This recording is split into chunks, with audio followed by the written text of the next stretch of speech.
ராசி பலன்ல இன்னைக்கு நல்லது நடக்கும்னு போட்டிருக்கு. என்ன நல்லது நடக்கும்? ஆகா, மீன் வாசனை. மீனு மேல மசாலா தடவி சுட்டு திங்கலாமே. இவர் பெரிய இளையராஜா பாட்டு பாடிக்கிட்டே சமைக்கிறாரு. இருடா வர. யோ மாமா, வீடு பத்தி எரியுதியா? யோ, உன் வீடு அங்க பத்தி எரிஞ்சிருக்கு. நீ என்ன இங்க ஜாலியா மீன் வறுத்துட்டு இருக்க? என்னடா சொல்ற? ஆமாயா, உன் வீடு நல்லா தக தக தகன்னு கொழுந்து விட்டு எரிஞ்சிட்டு இருக்குது. சீக்கிரம் போய் அணையா, இல்லைன்னா உன் பொண்டாட்டி ஊர்ல இருந்து வந்து செருப்பால் அடிப்பா. ஓடு ஓடு.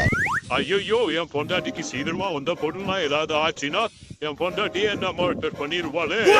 வீடு தகத்தவன் எரியுதுன்னா வீடு நல்லா தானே இருக்கு. ஐயோ, என் மீன் எதுக்கு அந்த குண்டு போன போய் சொல்லியிருப்பான்? ஒருவேளை என் மீன் ஆட்டை போறதுக்கு போய் சொல்லியிருப்பானோ?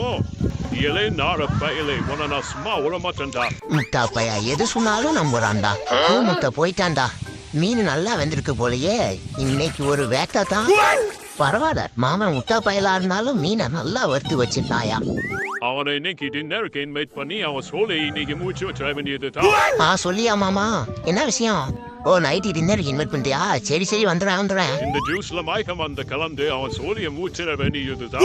ஏண்டா, நானே ஒரு கேப் மாதிரி இவன் என்னைய முடிக்கிறதுக்கு தான் போடுறான்டா. இவனை சும்மா வளரக்கூடாது. இந்த ஜூஸை மாற்றி வச்சு இவனுக்கு பெருசா ஏதாவது பண்ணி விடணும். ஜேஸ், குடிடா குடி. என்ன உடனே வாங்கி விழுந்துட்டான். மருந்து ரொம்ப பவர்ஃபுல் போலயே. என்ன ஒரு பொருளையும் காணோ. என் பொண்டாட்டியும் வந்தா என்ன சும்மா விட மாட்டாளே. இது மாட்டம் ஊருக்கு 4 பேர் இருந்தா போதுண்டா. நான் சீக்கிரமாவே பணக்காரன் ஆகிருவேன்.